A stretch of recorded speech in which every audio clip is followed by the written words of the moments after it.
The moment the general spotted the patch hidden inside the torn uniform jacket, his hand froze mid-reach and his face went white, because the insignia stitch there shouldn't exist on a base seamstress's workbench, and the woman calmly threading a needle in front of him shouldn't be able to touch it without clearance that outranked everyone in the building. The alteration shop sat in a forgotten corner of Camp Lejeune, wedged between the quartermaster depot and a motor pool that smelled like diesel and regret. Most Marines forgot it existed until they needed a hurried hem or a ribbon bar repositioned the night before inspection.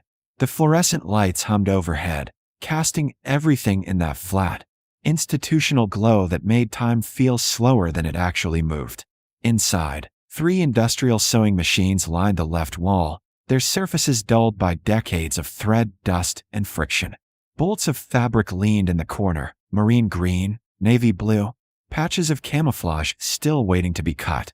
A pegboard held scissors, measuring tape, seam rippers, all arranged with a precision that didn't match the casual chaos of most on-base shops. Behind the center machine sat a woman who looked like she'd been there forever and would be there long after everyone else rotated out. Mid-40s, maybe older, with silver threading through dark hair pulled into a tight bun. Reading glasses perched on her nose. Hands steady, practiced, moving over fabric with the kind of muscle memory that came from thousands of hours doing the same motion. Her name was Lydia Voss, though most people just called her ma'am or didn't bother speaking at all. She didn't engage in small talk, didn't smile when jarheads made jokes, didn't look up unless someone put work on the counter. She was part of the architecture, invisible in the way that essential things often are. That morning, a young lance corporal named Garrett had stumbled in 10 minutes after opening, sweating through his undershirt, eyes wide with the kind of panic that only came from realizing you'd screwed up right before your life depended on not screwing up. "Ma'am," he blurted, barely catching his breath. "I need help." Lydia didn't look up from the seam she was reinforcing. "Deadline. Inspections at 1400. "Sir." Ma'am, my dress uniform." He held up the jacket like a wounded animal. The left sleeve was torn along the shoulder seam, the fabric puckered and frayed.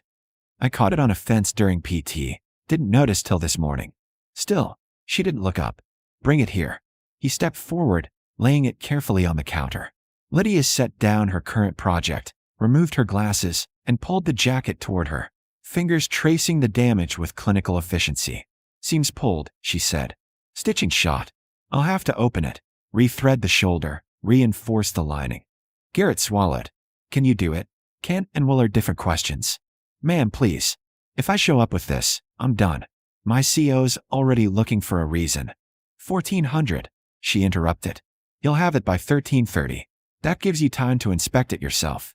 Relief broke across his face like sunrise. "Thank you. Seriously, thank you.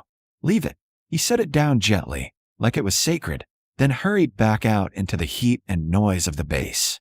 Lydia turned the jacket over in her hands, checking the inner lining, the label, the wear patterns. Then she carried it back to her machine, laid it flat, and began disassembling the damaged seam with a seam ripper, working in silence. She had just started repinning the fabric when the door opened again. Heavy boots, confident stride, the kind of presence that shifted the air in a room without announcing itself. She glanced up briefly. A general, 2 stars on his collar, uniform immaculate, creases sharp enough to draw blood. Late 50s, square jaw, the kind of bearing that came from decades of making decisions that ended arguments. He wasn't alone. A captain trailed behind him, younger, nervous, holding a tablet. Like a shield, the general's eyes swept the shop, taking in the machines, the fabric, the pegboard, before landing on Lydia. "You run this shop?" he asked. His voice was clipped, used to being obeyed. "I do the work," Lydia replied evenly, not standing, not stopping her hands. "I need a uniform adjusted. Ribbon placement. Needs to be precise. I can do that." "How fast?" "Depends on what you bring me." The captain stepped forward, holding out a dress jacket on a hanger. "Sir's ceremony is at 1700. This needs to be flawless." Lydia took the jacket without ceremony, laying it across her workbench. She examined the ribbon bar, checked the alignment with her measuring tape, nodded once. 2 hours, she said. "Faster," the general said. She looked up at him for the first time, met his eyes without flinching. "Precision or speed? Pick one."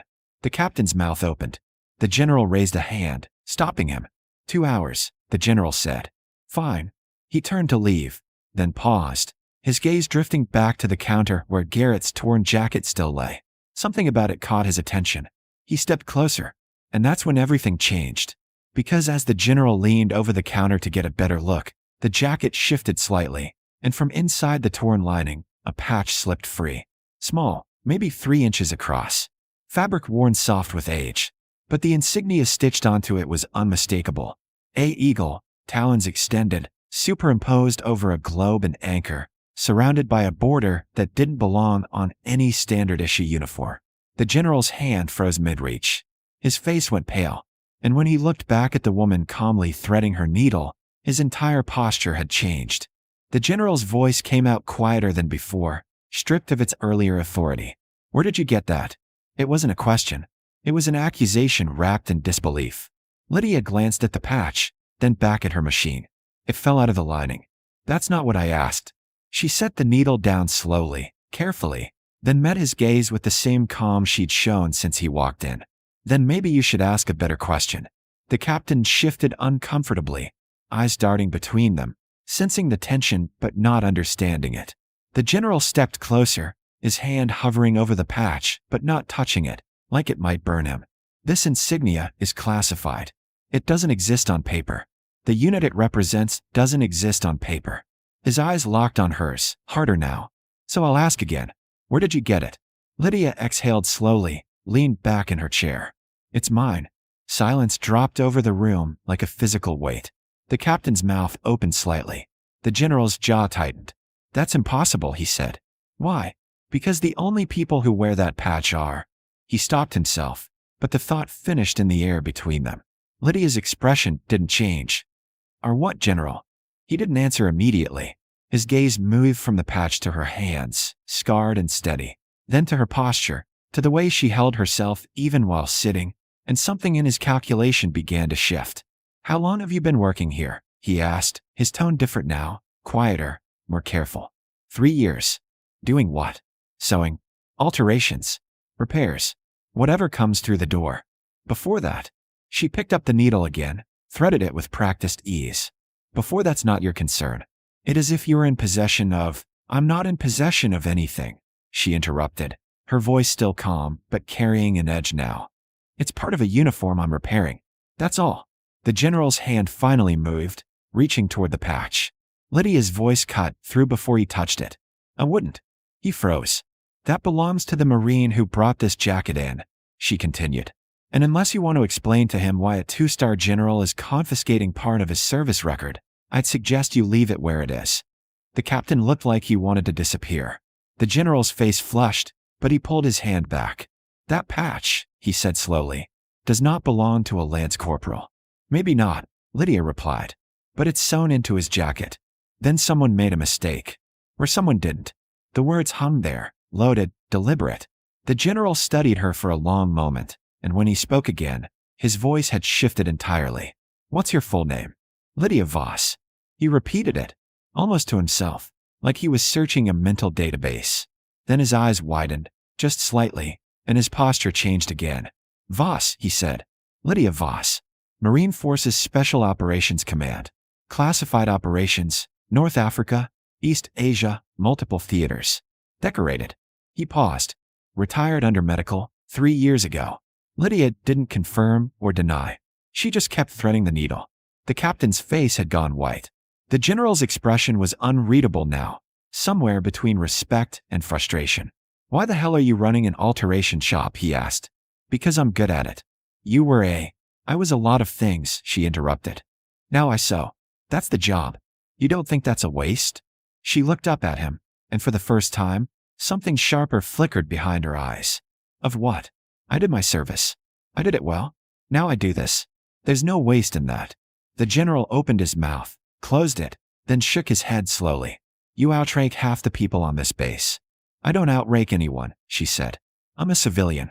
That patch says otherwise. That patch says I earned something. It doesn't say I'm still wearing it. She set the jacket down, folded her hands. Is there something you actually need, General? Or are you just here to interrogate me? For A. moment, he didn't respond. Then, almost reluctantly, he straightened, pulled his shoulders back, and saluted. The gesture was sharp, formal, absolute. The captain's eyes went wide. Lydia didn't move. "Ma'am," the general said quietly. She looked at him for a long moment, then gave a small nod. Not a salute, just acknowledgement. "Your uniform will be ready at 15:30, she said. "You can pick it up then." The general lowered his hand slowly, his expression complicated, then turned and walked toward the door. The captain scrambled to follow. But at the threshold, the general paused, glanced back. "For what it's worth," he said, "thank you for your service." Lydia didn't look up. "I'm still serving, just differently." He nodded once, then left. The shop fell silent again. Lydia picked up the jacket, examined the patch one more time, then carefully tucked it back into the lining where it belonged and resumed her work. Outside, the base continued its noise and motion, unaware that in a forgotten corner, someone who had once been invisible had just reminded a two-star general that rank doesn't define worth. And as the needle moved through fabric, steady and precise, Lydia Voss allowed herself the smallest smile. Because some things don't need to be announced. They just need to be true. An hour later, Lance Corporal Garrett returned to the shop, still anxious but hopeful. The bell above the door chimed softly as he stepped inside. Lydia looked up from the general's uniform, which she'd just finished pressing. "Right on time." "Is it? Did you?" She lifted Garrett's dress jacket from the hook behind her, holding it up so he could see. The shoulder seam was invisible, reinforced and flawless, the fabric sitting perfectly aligned. It looked better than it had before he'd torn it. His face lit up. "Ma'am, that's perfect. I don't know how to thank you." "By not tearing it again," she said, handing it across the counter. He took it carefully, running his thumb along the repair, disbelief and gratitude mixing in his expression. Then he hesitated, glancing at her. "Ma'am, can I ask you something?" "You can ask. Earlier, when I dropped this off, there was a general here when I left. I saw him outside." He paused. "Did something happen?" Lydia's expression didn't change. "He needed a uniform adjusted. That's all." She met his eyes, calm and steady. "That's all." Garrett nodded slowly, sensing there was more, but knowing better than to push. "Well, thank you. Seriously, you saved my career today." "Your career was never at risk," she said.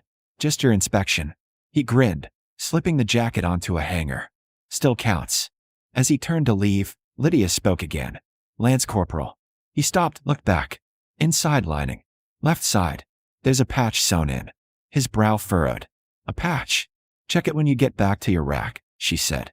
"It doesn't belong to you." Confusion flickered across his face. "Then whose?" "It belongs to someone who wore that jacket before it became yours," she continued. "Someone whose service meant something. Don't remove it. Just know it's there." Garrett stared at her for a long moment, trying to piece together what she was saying. Then, slowly he nodded. "Yes, ma'am." He left quietly, the door closing softly behind him. Lydia returned to the general's uniform, finishing the last stitches on the ribbon alignment. 15:30 came faster than expected, and right on schedule, the door opened again. This time, the general entered alone. He approached the counter, his earlier certainty replaced by something more measured, more respectful. "Is it ready?" "It is." She lifted the jacket, turned it so he could inspect the work. He examined the ribbon bar closely, checked the alignment, the spacing, the precision of every stitch. Finally, he nodded. "Flawless. That was the standard you asked for." He took the uniform, but didn't leave immediately. Instead, he set it down gently on the counter and looked at her. "I looked up your record after I left," he said. "What I could access, anyway. Most of it's still sealed." Lydia said nothing. "You were part of operations most people will never know happened," he continued. "You saved lives. You made decisions under conditions I can't even imagine." He paused. "And now you're here." "I'm exactly where I chose to be," she said. "Why?" She considered the question, her hands resting on the workbench. "Because this matters too. A Marine walks in here with a torn uniform and panic in his eyes, and I fix it. That might not sound like much, but to him, in that moment, it's everything." She looked up at the general. "I spent years operating in the dark. Now I work in the light. Both matter, just differently." The general was quiet for a moment, absorbing that. Then he nodded slowly. "I'm sorry I questioned you earlier. You were doing your job." Still, apology accepted. He picked up the jacket, held it carefully. If you ever want to consult, to advise, to do something that uses your experience, I'm doing something that uses my experience, she interrupted gently. Right here. He studied her, then gave a small smile. Understood. He straightened, adjusted his cover. Thank you, Ms. Voss. Lydia's fine. Lydia, then. He turned toward the door, then paused. For what it's worth, I think the Corps is lucky to still have you, even if it's in a way no one expected. She watched him leave, the door settling closed behind him, and the shop returned to its familiar quiet. Lydia sat back down at her machine, pulled the next project from a stack, a pair of trousers that needed hemming, and resumed her work. Outside, the base moved on. Marines hurried between buildings. Vehicles rumbled past. Orders were shouted. Life continued in its loud, chaotic way. But in the small alteration shop tucked in the forgotten corner, Lydia Voss stitched with the same precision she'd once used to plan operations, to lead teams, to make impossible decisions under fire. Because service didn't end when the uniform came off. It just changed shape. And as the needle moved through fabric, steady and sure, she knew that every stitch mattered, not because it would be remembered or rewarded, but because it was done right. That evening, as the sun dipped low and the base began to quiet, Lydia locked the shop door behind her and walked toward the parking lot. Her hands ached slightly, the way they always did after a long day, but it was a good ache, an earned one. She climbed into her truck, started the engine, and drove off base, past the gate guards who waved without really seeing her. And somewhere in the barracks, Lance Corporal Garrett carefully opened the lining of his dress jacket and found the patch Lydia had mentioned, a small, worn insignia that didn't match anything he'd ever seen. He didn't understand it. Not yet. But he folded the jacket carefully, hung it with respect, and made a silent promise not to forget it was there. Because some legacies don't announce themselves. They just quietly hold everything together.